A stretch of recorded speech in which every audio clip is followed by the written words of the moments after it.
We're live. College basketball show, Feast Week time. We're here with Cole Adams, and Ben's here as well.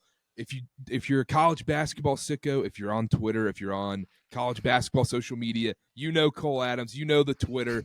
Cole, welcome to the show, man. Thank you for having me. Yeah, my Twitter's been popping off since the start of November.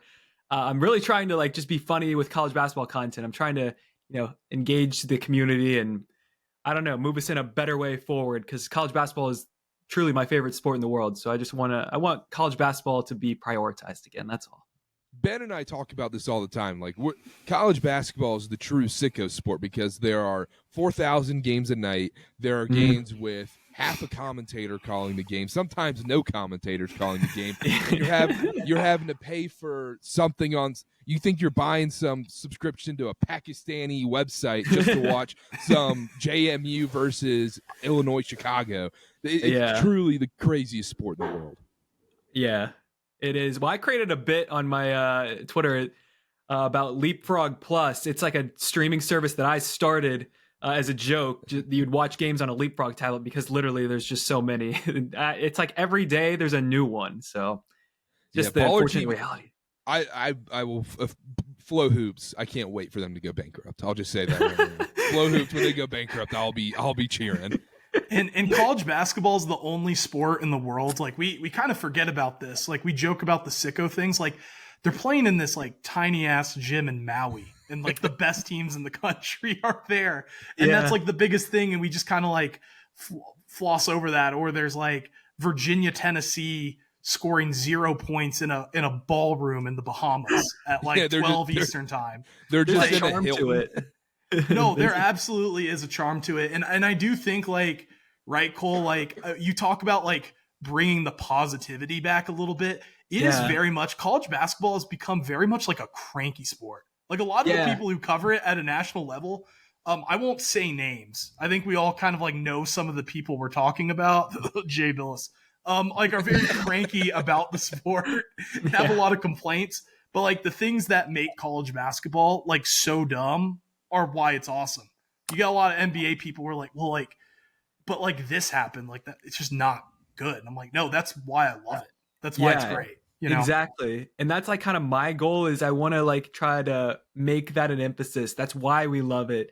And because so many people are so negative about it, I feel a lot of people have just started listening to that narrative.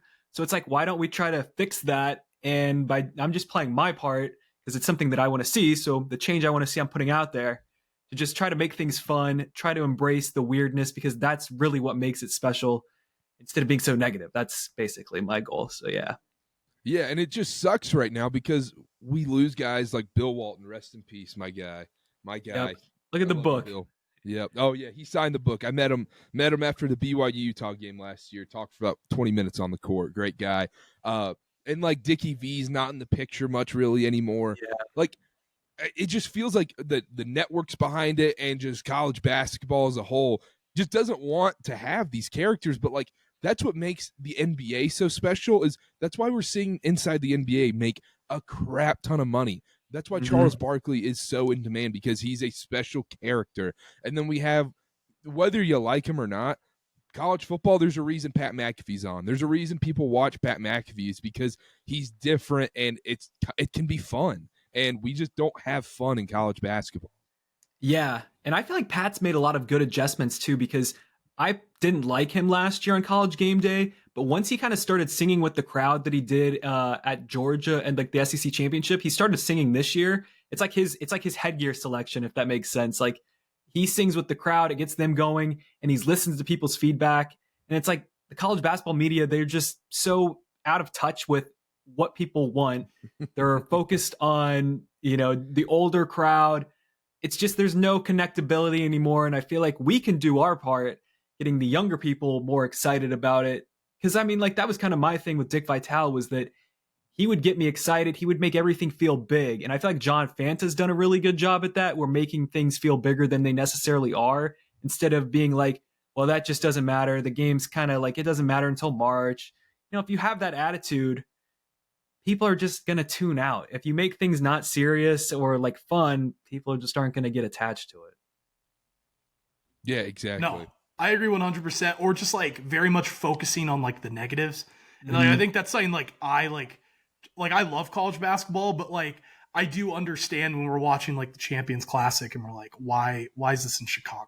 Like this should be played at Rupp Arena. This should be played like but like that's why like I think it needs to be extra celebrated when UNC goes to Kansas.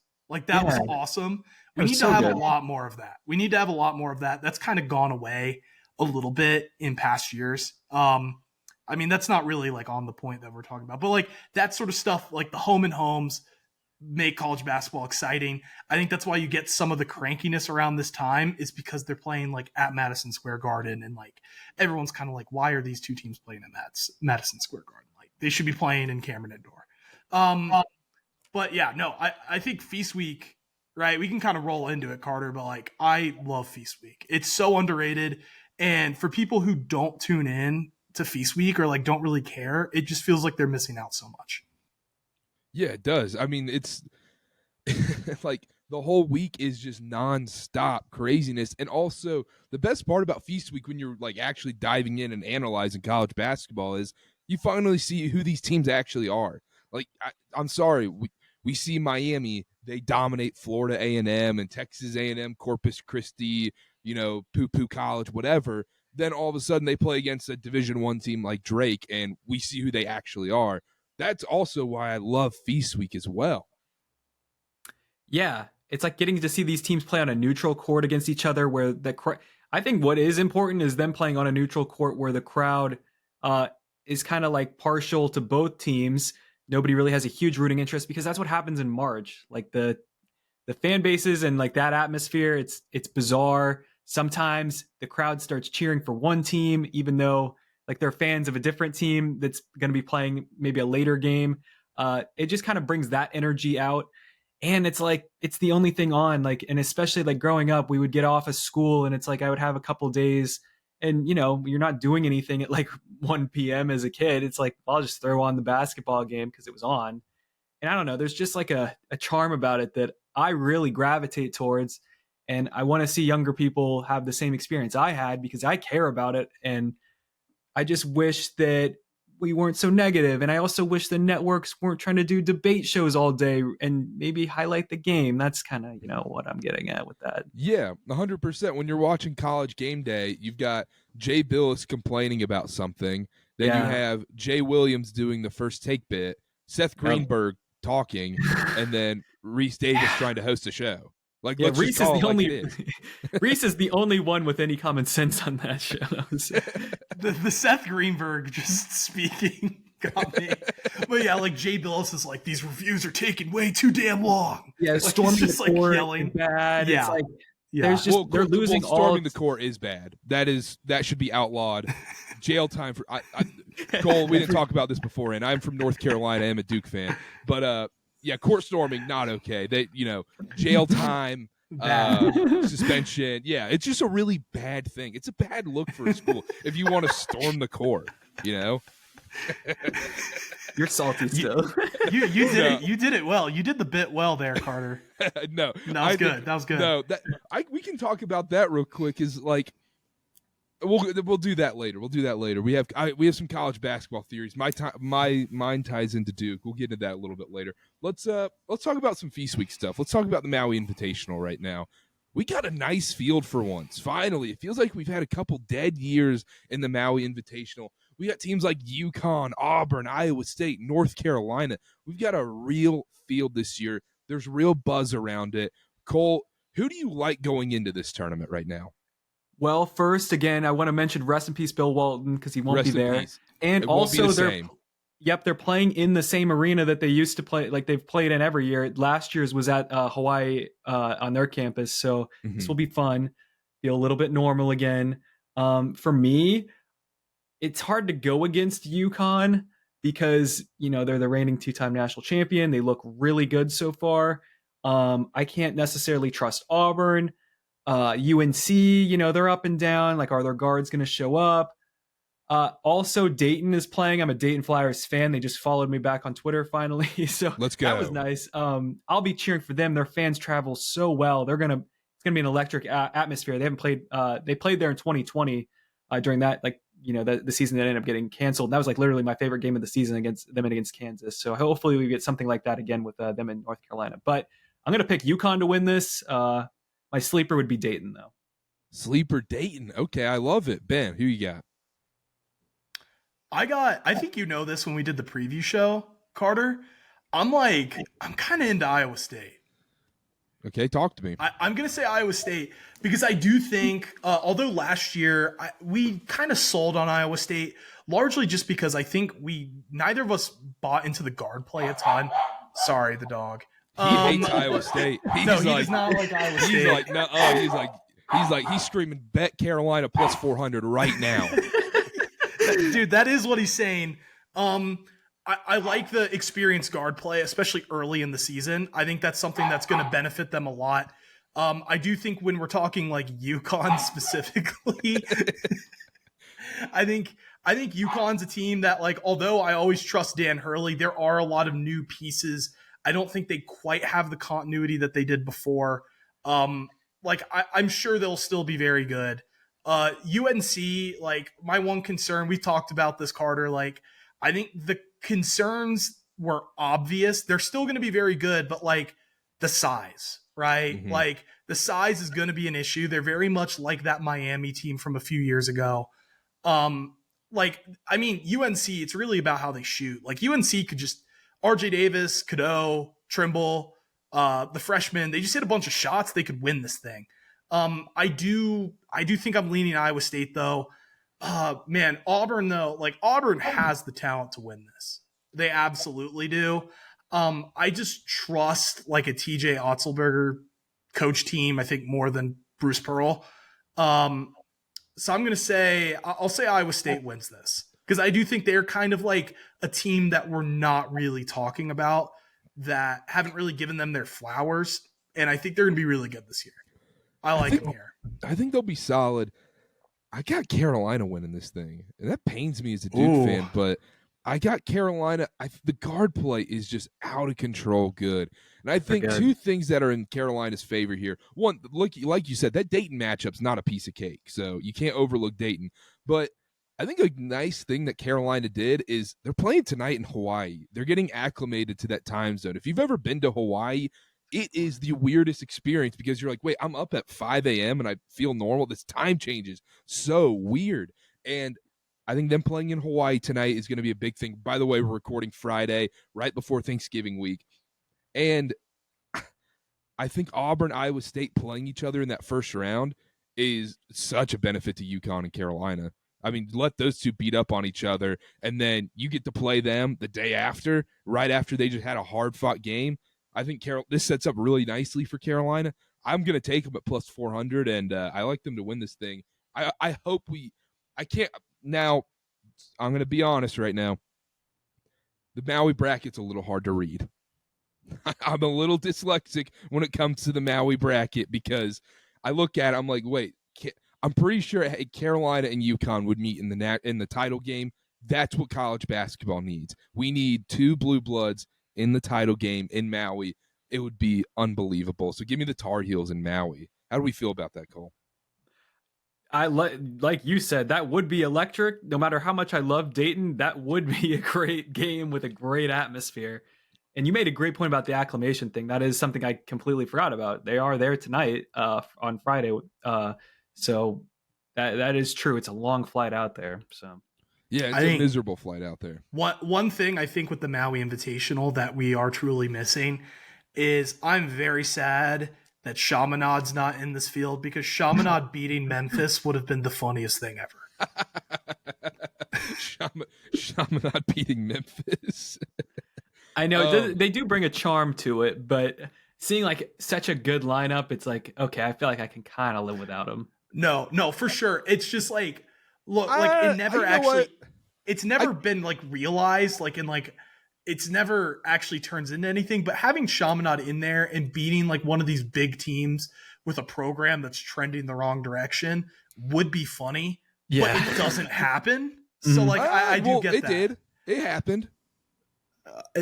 I'm not familiar. Yeah, 1982, they defeated Virginia. Huh, Who- yeah. This was a long time. Oh wait, yeah. wait. No, I'm playing a bit. I'm playing a bit. I picked up on it like half a second too late. I'm Yeah, still learning. yeah, you no, guys. you're good. You're good. With Ralph Sampson, and it was like, Yeah. oh, is the UMBC upset bigger than the Chaminade upset? Could I'm you? like, this is could you, awesome. I would have killed to have Twitter during like a time like Chaminade beating Virginia. I would have been relentless on there. Holy smokes! But Ralph Sampson is Zach Edey. Like, it's just like get like the Zach Edey allegations. I love it. I love it. We've got, so changing gears a little bit, we got Duke versus Kansas in Vegas next week. How do we feel about these just random neutral site matchups that Duke and Kansas and Kentucky just start doing during Feast Week now? Because as a Duke fan, I kind of hate it, because it's like, man, I kind of want to see you play in a tournament like atmosphere, go back-to-back days and play the toughest teams in the country. You are playing the toughest team in the country, but I don't know. It feels like it's just a little corporate NBA-ish to me, Cole. Yeah, I can understand where you're coming from with that, because it's like, especially if it's not like the cool ones, like the Battle for Atlantis, the Maui, Mm-hmm. like where there's actually like a personality to it. It's just them The Myrtle meeting Beach at Boardwalk one.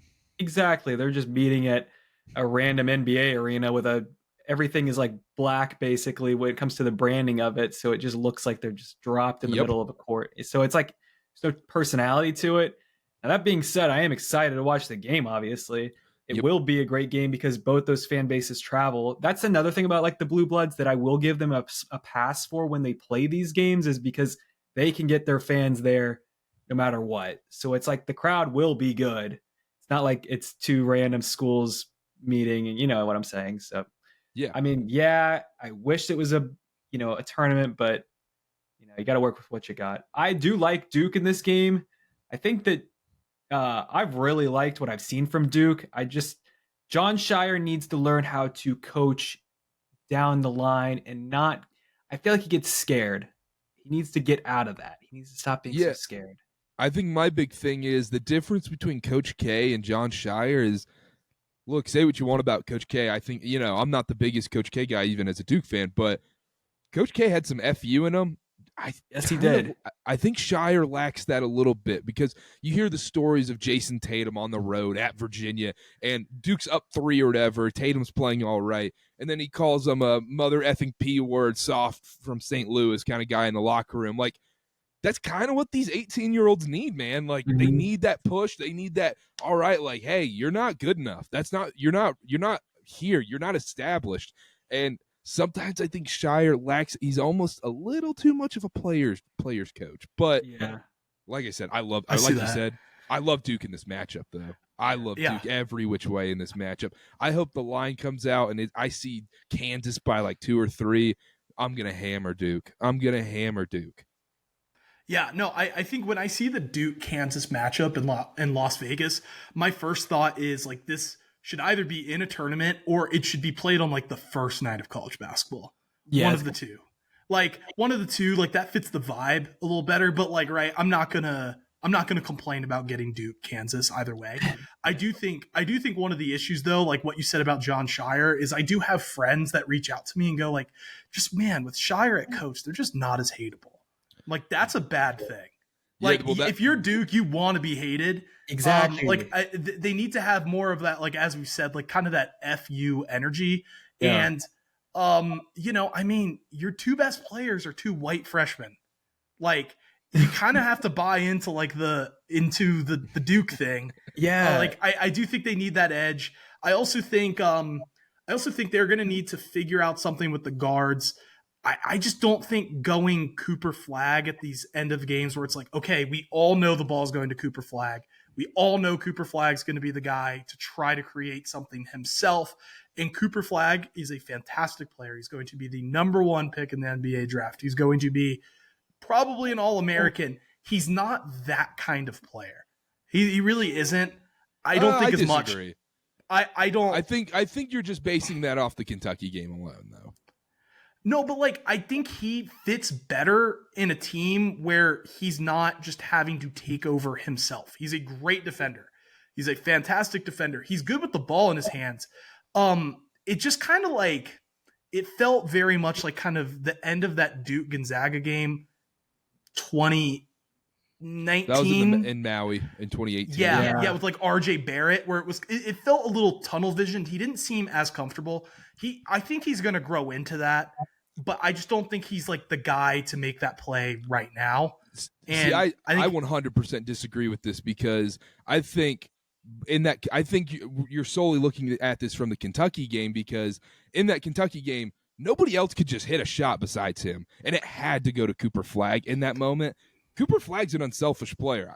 RJ Barrett was just not. That dude had tunnel vision like I've never seen. It was Jordan Clarkson on an April NBA Tuesday night against the Wizards. It was let it fly. And so, but Cooper Flagg, I think he's going to make the right plays. I'm not so worried about it after one game. But like you said, this has been a problem with Duke in the past, where a guy like Paolo Banchero, time to go one-on-one at the end. RJ Barrett, time to go one-on-one at the end. You got it. And teams do this as a whole, where the game gets tight and people get nervous, and okay, like, let's just go to the best player and go one-on-one and take a contested shot. We'll just live with that. No, for sure. I just think like maybe I'll walk back my take a little bit.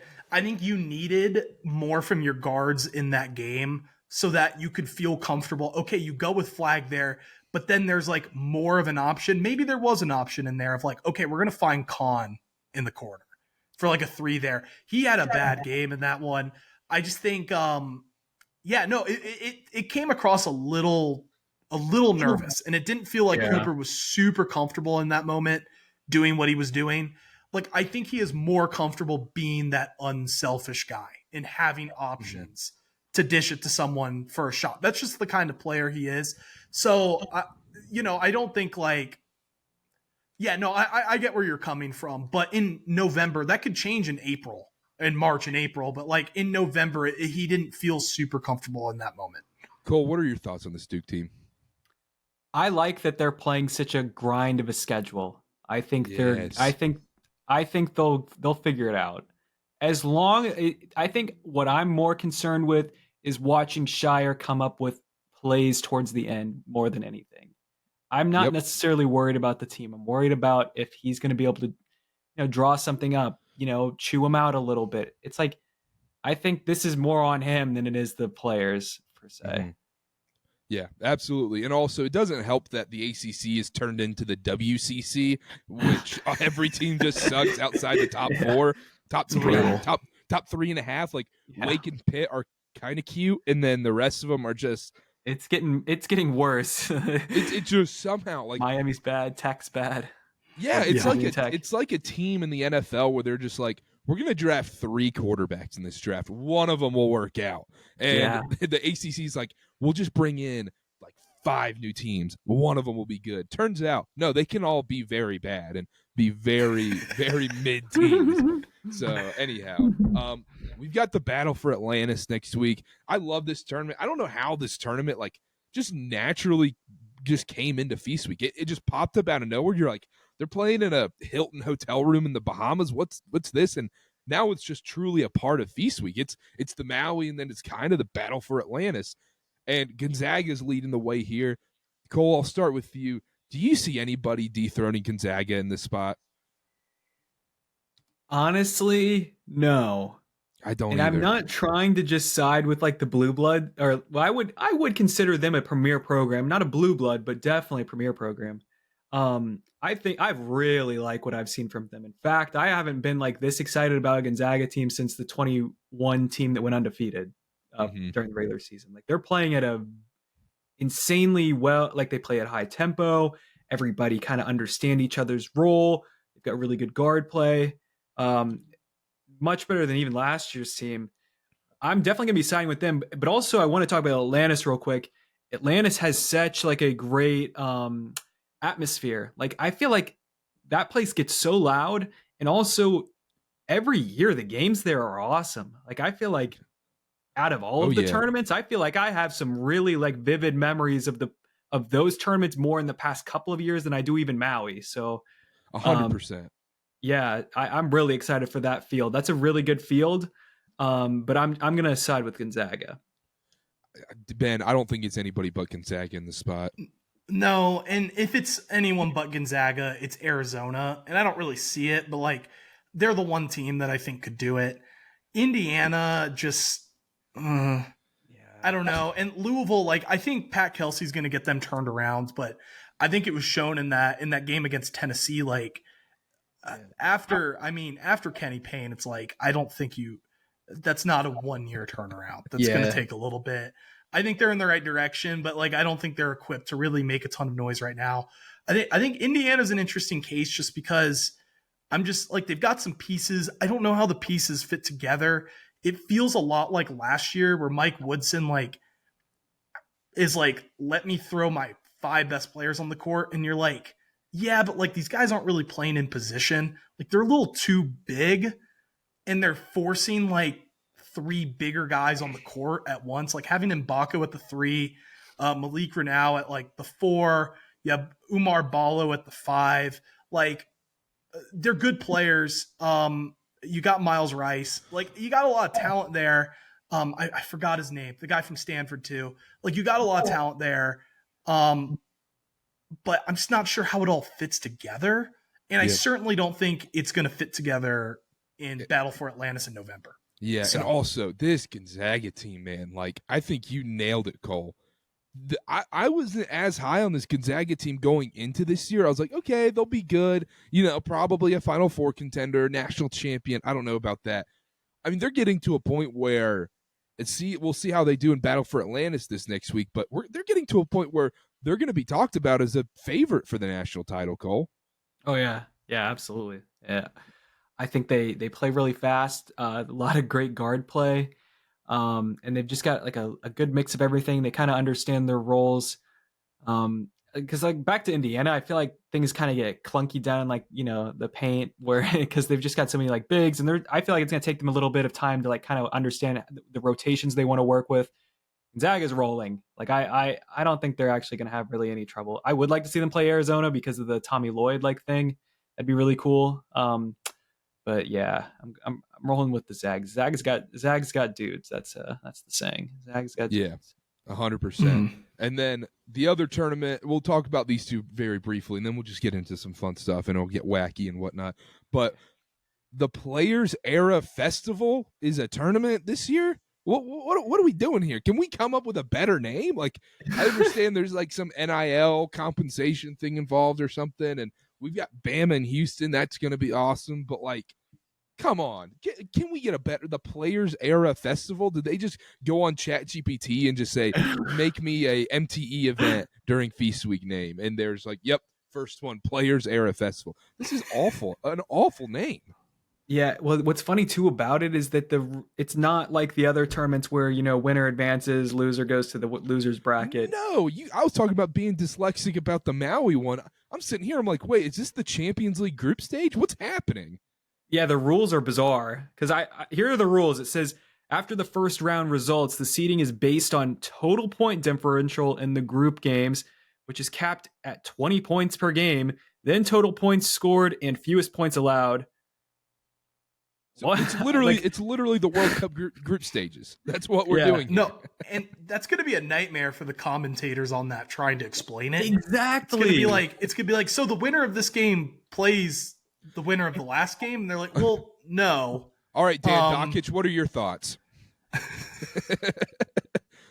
I don't know who's announcing it, but they definitely need to make sure it's somebody young that understands what's going on.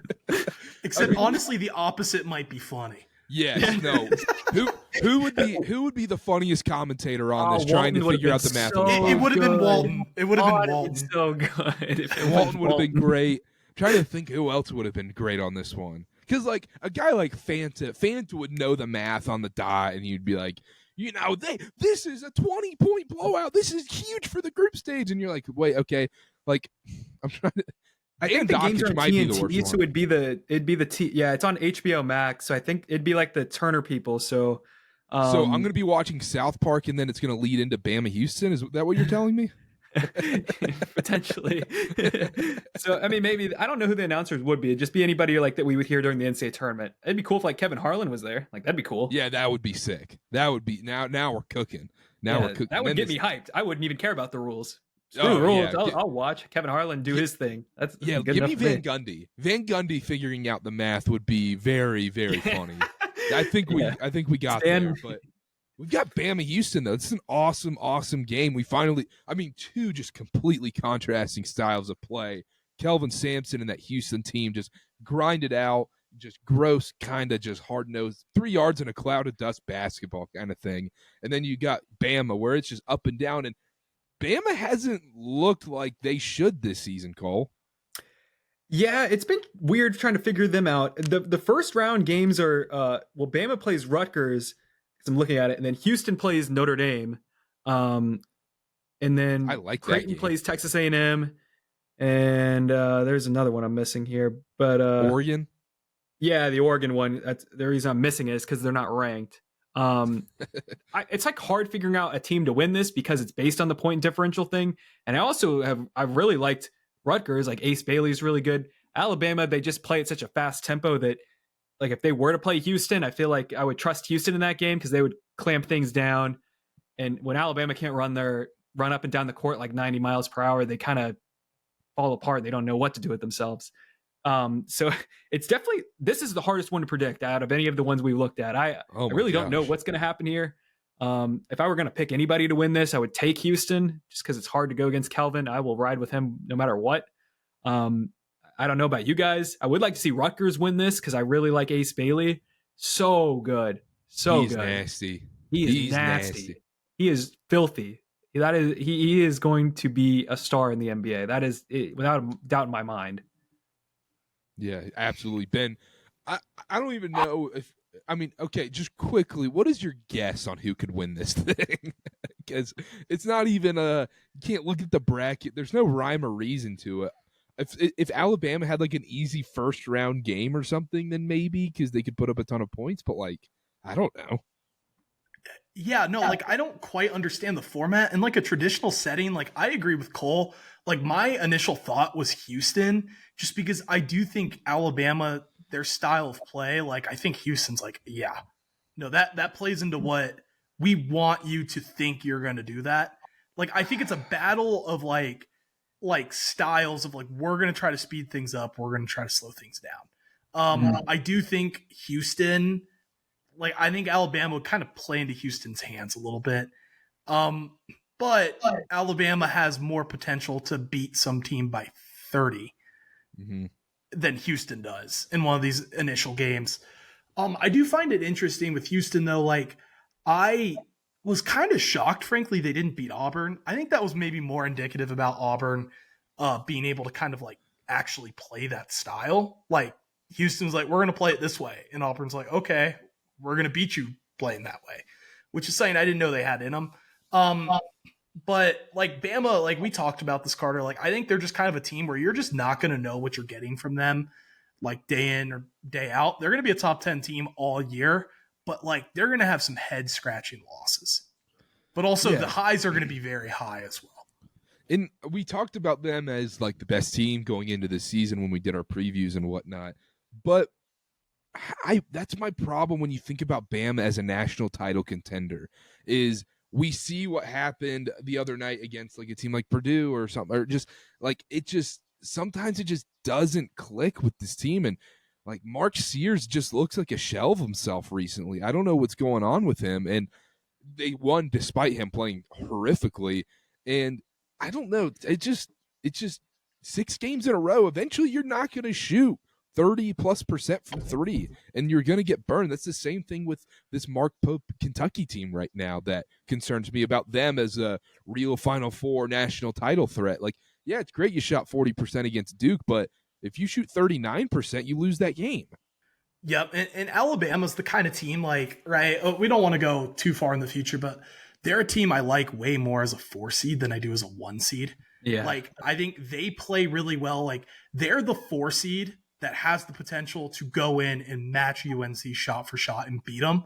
But they're also the team as the 1 seed, like a 4 seed Purdue could come in, right, as we saw, and Alabama has an off game and just things don't go their way and they lose. So like in a 6-game format, that is my concern with Alabama, is piecing things together fully, consistently across multiple games.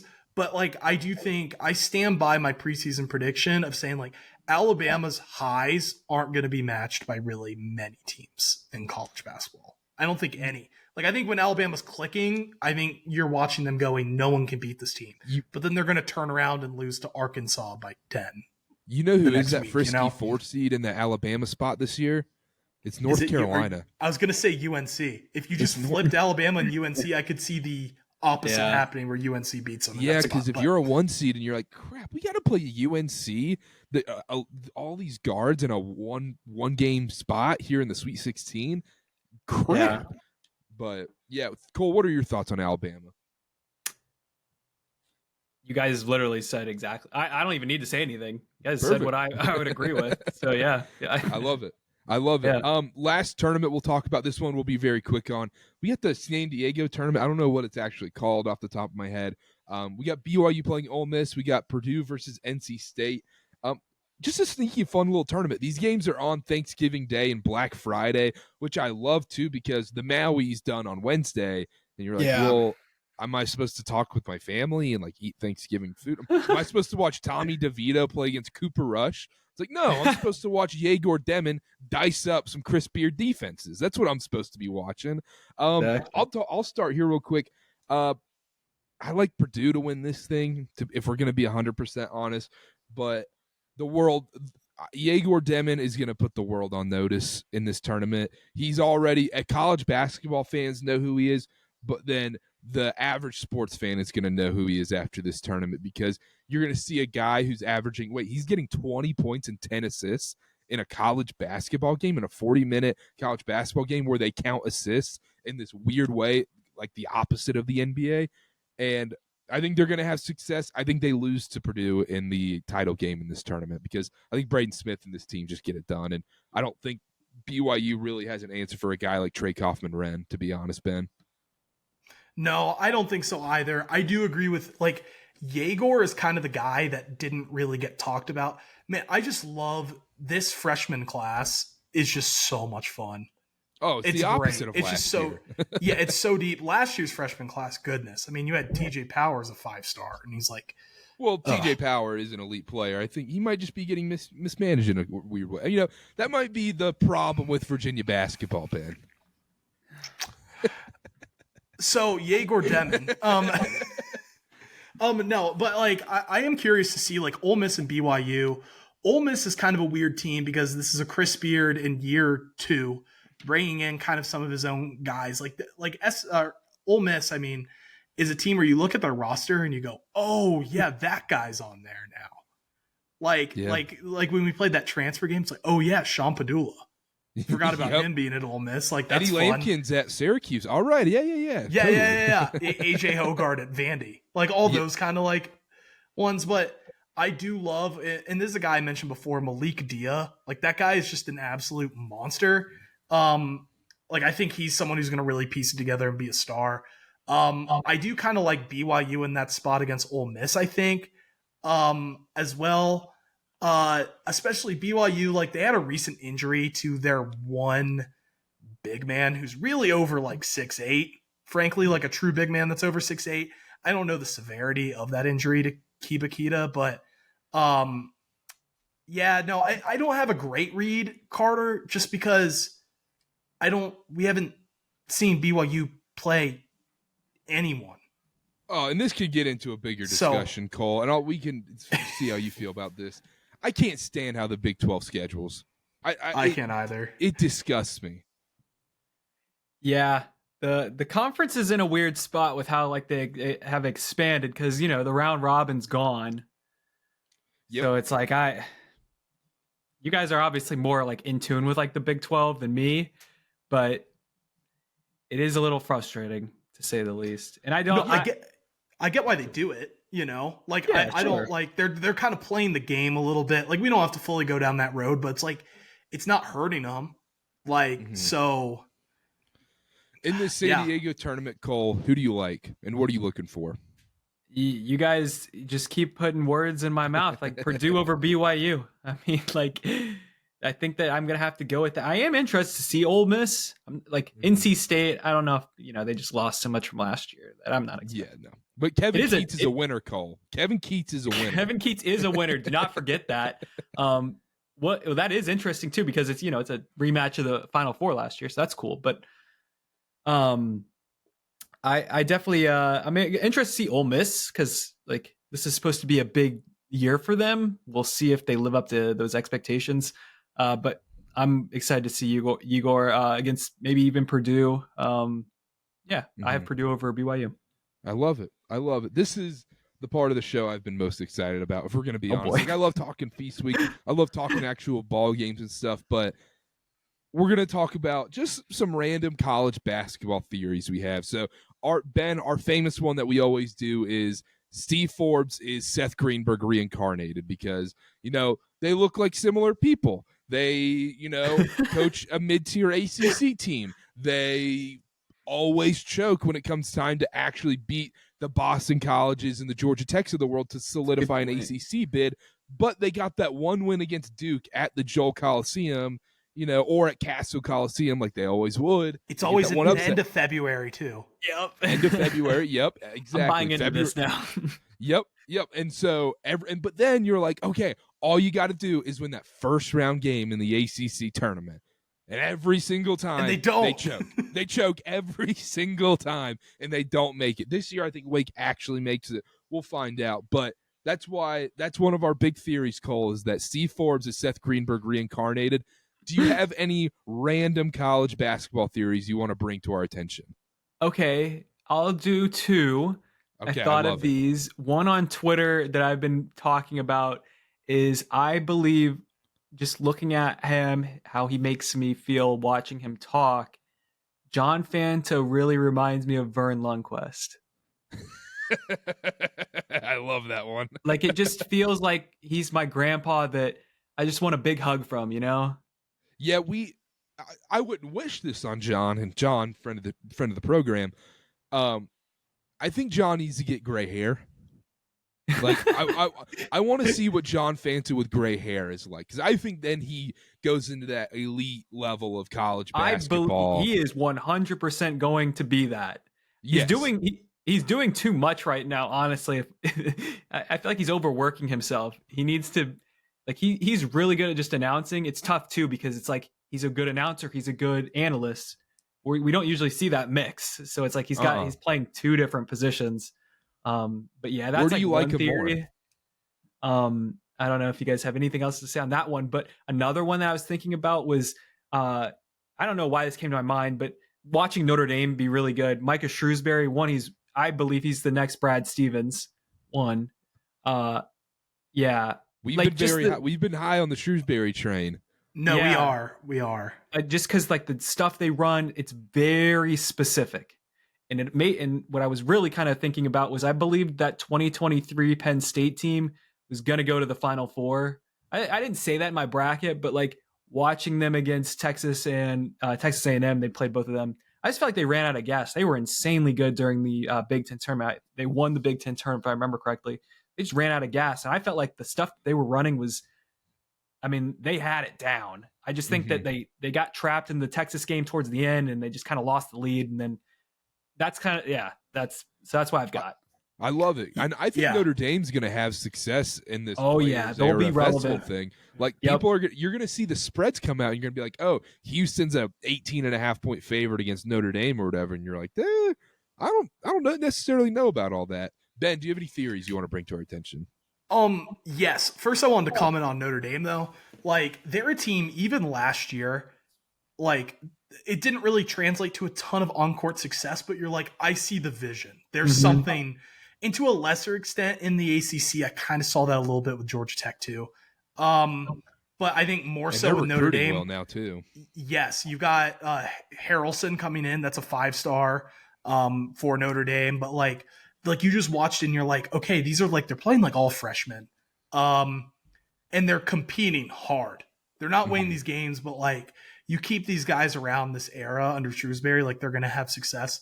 Okay, I just came up with a theory. It is that about like 5 to 10 years ago, the government didn't tell us that they were running AI, like AI accounts and AI like analysts on TV, and that John Rothstein was like the forefront of like an AI college basketball analyst, and that John Rothstein is not a real person. Yeah, that was. I think I'm gonna go with that. Sorry, it took me a while to articulate my thoughts, but No, like like he is the beginning of AI before we knew AI was a thing. It's just a government project. I love John Rothstein. I think he's hilarious, but yes, John Rothstein is not real.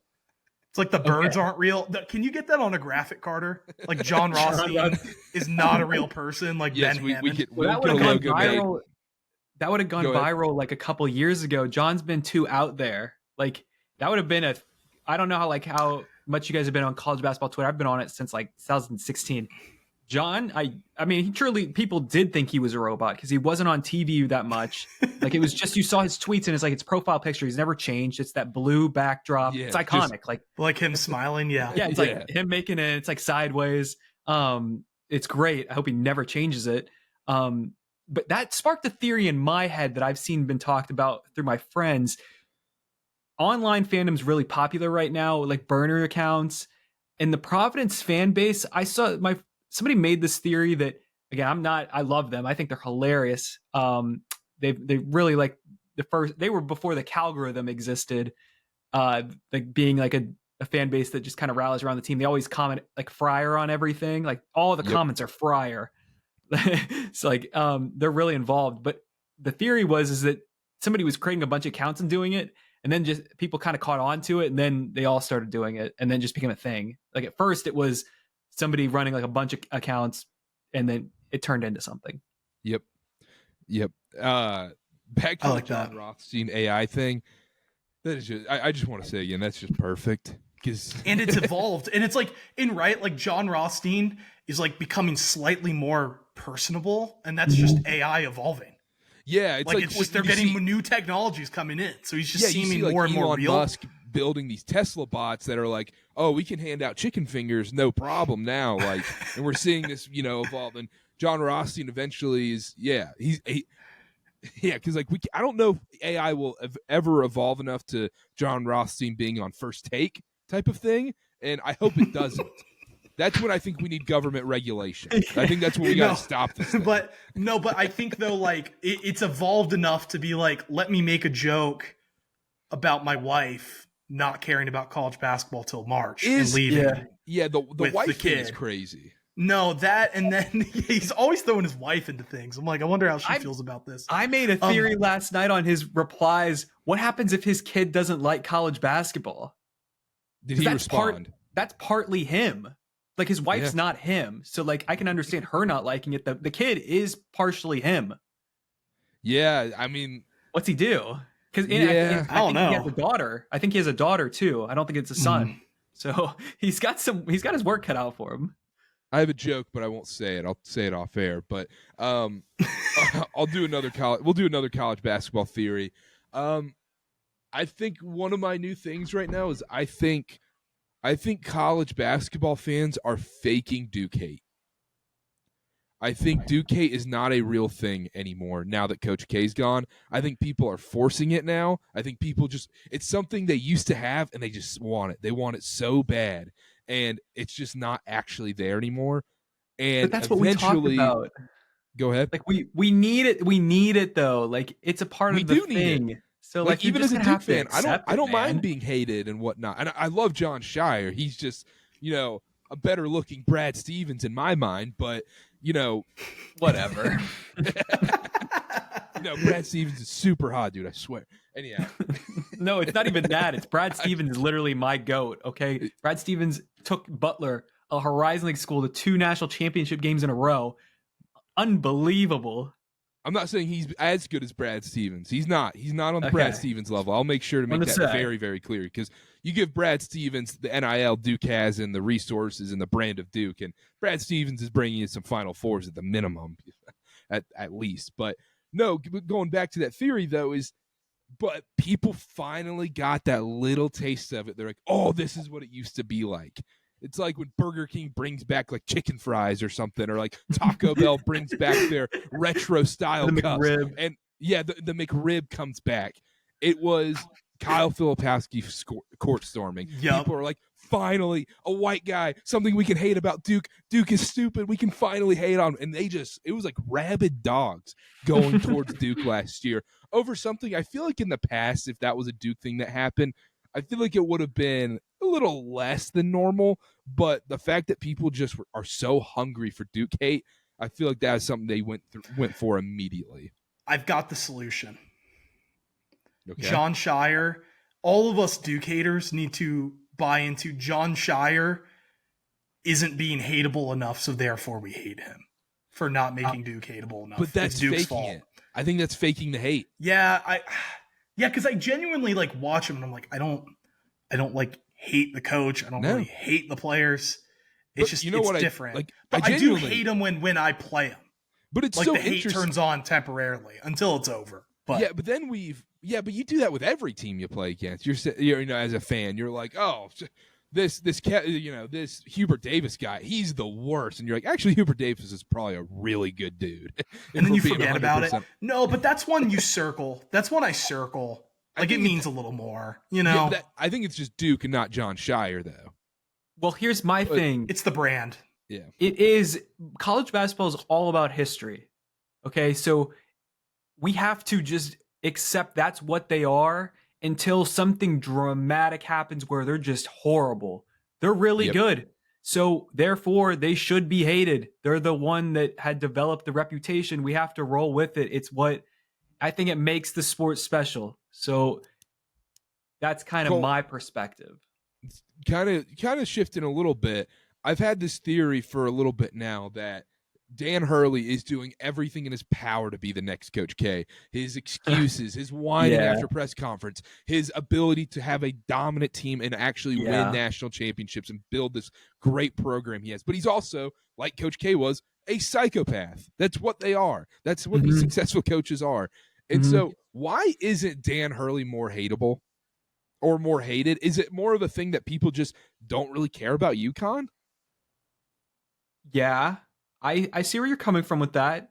I think from my perspective, I have a lot of respect for him because I don't want to see the sport fail. So it's like he's that guiding figure that we can have.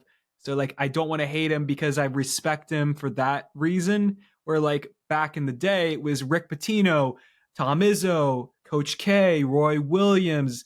There were just a list of them. So it's like it was easy to hate Coach K because, you know, there was a wide variety of the key figureheads where it's like with Dan's like the real one. We can kind of latch onto it. So it's like, I'm like, don't go anywhere, Dan. We need you. Like I probably would have really hated him if he went to the Lakers.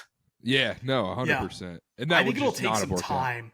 Like I do think like sustained success, like Coach K was over like a 30+ year period. Yeah. Like I do think it takes some time for this to happen and be passed amongst generations, because like Duke hate didn't just come with I just watched them one day and decided I hated them. I remember being 4 years old, like having a UVA game on, and my parents were like, D, "We Duke hate sucks, this guy." E. Yes, like we're just like we hate this guy. This guy's the worst. You hate Duke. That's just how it is. I think it's a thing that happens over the course of time. I think Dan Hurley, he's gonna be hated once time, like just because he just kind of went from like, you know, this pretty good coach at a very good program to like the best by coach. far the best coach. And it happened like that too. It happened so quick. I don't think people knew what hit him. So I think over time that changes. The other thing I want to point to is, and we talked about this in our college basketball preview this season, Ben, is that once Dan Hurley loses, that's when he's going to become hateable because he's already won. So there's that level of hatred and whatnot. But then when was Coach K the most hated? It's when he lost, actually. When Coach K would very go sore loser. When Coach K, and so is Dan Hurley. Coach K would go into a press conference and he would be like, oh, that young man is better than that, than, celebrating a win against us. But then Dan Hurley will come in and be like, F you, Allegiant Airlines. NCAA's after us. You guys are the reason why we were late to the Final Four. F you, NCAA. F you, everybody. And so that's what you're going to see how sore of a loser Dan Hurley's going to be, because I think it happens this year. I don't think this UConn roster's this world beater team that's going to go a three-peat, and eventually we're going to see them lose, and I think that's when we start hating Dan Hurley. Do you guys have any more college basketball theories you want to put out there? No, I think we nailed all the ones I had, and I do agree with the Hurley thing. Like, Hurley needs his moment where he has that, piss somebody off. Same with like the Duke team this year. Like, I don't hate Cooper or Khan because I really like how they play, and I also think they're good kids. So it's like, yeah, no. And Grayson Allen's a good dude though, but I'm sure you hated Grayson Allen.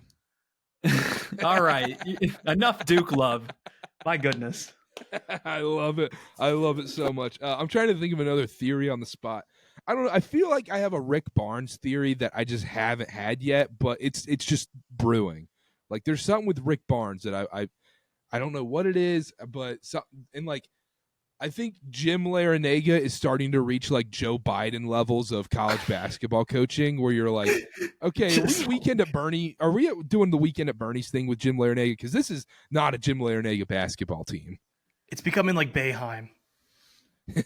Yeah, it is a little Boeheim-y. Yeah, little Boeheim-y. Yeah, so the dog loved Syracuse. The dog's like, he's a big fan of the 2-3 zone. Yeah. I love it. Last couple things before we wrap up. I was going to do a little March Madness stuff, but we can save that for another time.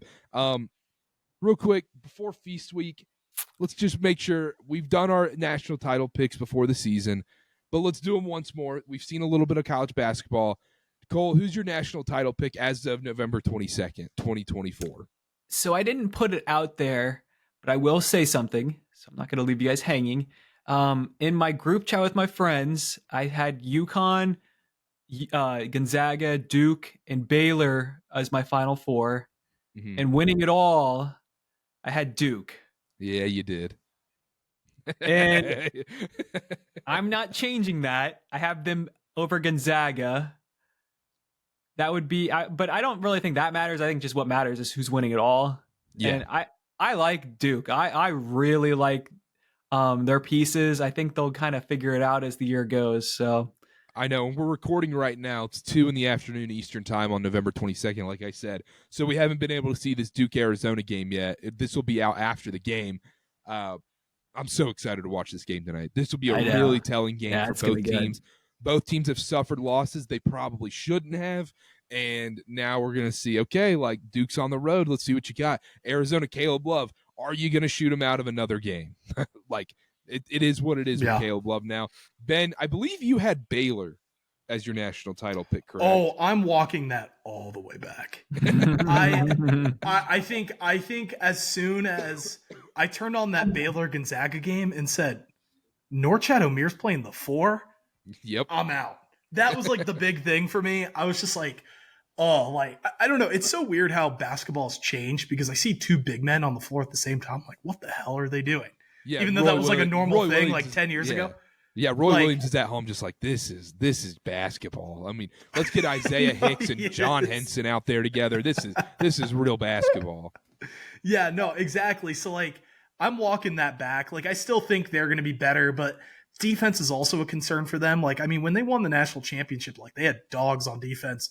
It feels like they don't really have an identity on defense right now. And they're just kind of a team that just, like, has some talent with some good guards, which is important. Who's your national title pick? I'm going to say Iowa State. I really like Iowa State. I also like them because I kind of buy in on these top teams I think are legit that no one's talking about. I also really like Auburn. I hate to say it. I do like Auburn a lot. They scare me. Like, but I get why. It's like, I mean, like, why you would pick them. They've looked really good so far, and they had a freaking incident happen, and they were still fine. So it's like, that's a good pick. You took a swing. Yeah, but I'll say Iowa State over Auburn. Yeah, but Auburn couldn't handle Danny Wolf and the Yale Bulldogs last year. I mean, doesn't that concern you a little bit? It's a different team, though. It is a much different guards. You got guards. Katie Johnson and Wendell Green out of there. That changes things. Because you got Janai Broom. You got Janai Broom. That's the constant. I'm not going to pretend to be able to pronounce his name, but you have that Furman transfer. You've got Kelly. Pegues, Pegues. Like you have him. Pettiford. He was really good against Houston. Like, I just think this Auburn team, outside of the one in 2019, like, it's like, I think, like, since 2019 had the guards, but then after that, they were really good and had, like, a very strong front court, but they haven't had the guards to match. I do think they finally have the guards to match that with having Janai Broom. Like, Janai Broom doesn't feel like the, like, end-all be-all for them anymore, and I think that's a big thing. I also just, like, getting that win against Houston was massive in my perception of them with the off-the-court on the plane incident that occurred. In the air. Yes, in the air. And then Ben, that's the start of the championship DVD, is the fight on the plane. Just like footage of guys wailing on each other. Yeah, but like it's the fact that they were able to like play Houston style and go like, okay, we can play this style and we can still beat you. I do though, my concern is that they're kind of a circus. Still, like that does scare me. But like the talent there, it's just like you see the vision. So I'm gonna say the first round of the Maui Invitational we see again. The national title game. The national title. I'll just go with that because it's fun and I like those two teams. So I'll just Gonzaga will be in the mix too. But I'll put out a quote graphic. It'll be like the first round of the Maui Invitational will show us the national title game. People are going to be like UConn or UNC versus Dayton as the national title game. That's awesome. I would love that as a Flyers fan. Heck yeah. Look, we've done a lot of Duke love on the show. We don't have to reiterate it. I still have Duke. I think Duke's in a great spot. The Kentucky game isn't really concerning for me as much because Duke shot 16% from three. Kentucky shot 40%. It was a 2-point game, and Con Knippel's not going to shoot 5 for 20 again. And those guys are going to make – those were wide open shots too, and they went 16%. Doesn't really scare me that much. I think there's too much talent on this team. I think they're going to be great this year. But I also I wasn't very high on Gonzaga coming into this year, but they are 100% in the conversation now. 100%. Ike and Nembhard, that is just – I mean, it's probably one of the best 1-2 punches in college basketball this year. I love them. But, yeah, we don't have to keep talking about that. We can wrap up right now because we got some college basketball to watch. I think we got Miami versus Oklahoma State in the losers bracket to watch right now. So we'll wrap up right now, Cole. Thank you so much for hopping on. Make sure to follow him on Twitter at Cole Adams. 2 S's at the end. 2 S's. Make sure. At Cole Adams. Cole Adams, your YouTube channel popping off. Great YouTube channel, man. Where can people find you? I'm everywhere. Well, if anything, if I have one request, can we all say thank you to college basketball? Yes. Hashtag thank you college basketball. Thank you college basketball. Yes, we will put it college basketball. We will all put it in our bios. We'll all tweet it. We'll tweet it constantly. Ben, you have to do this now. You have to put in your bio with me. We're going to put it on the KarterKast one. Dylan's going to be pissed about this, but we're going to put it on the KarterKast one. We're going to put it on each of our personal ones. And every day during Feast Week, Ben, you have to say thank you, college basketball. That is your one requirement. Your homework for the week, all right? All right, we got the thumbs up. We're good there. But make sure to follow Cole on everything. Thank you so much for hopping on, man. Download SeatGeek. Use code KarterKast. $20 off your first purchase. $50 minimum purchase required. We'll be back. We got NFL, NBA. We got the whole thing coming up. A ton of sports. Make sure to subscribe to the show at KarterKast on all social media. And we'll see y'all next time. Bye-bye.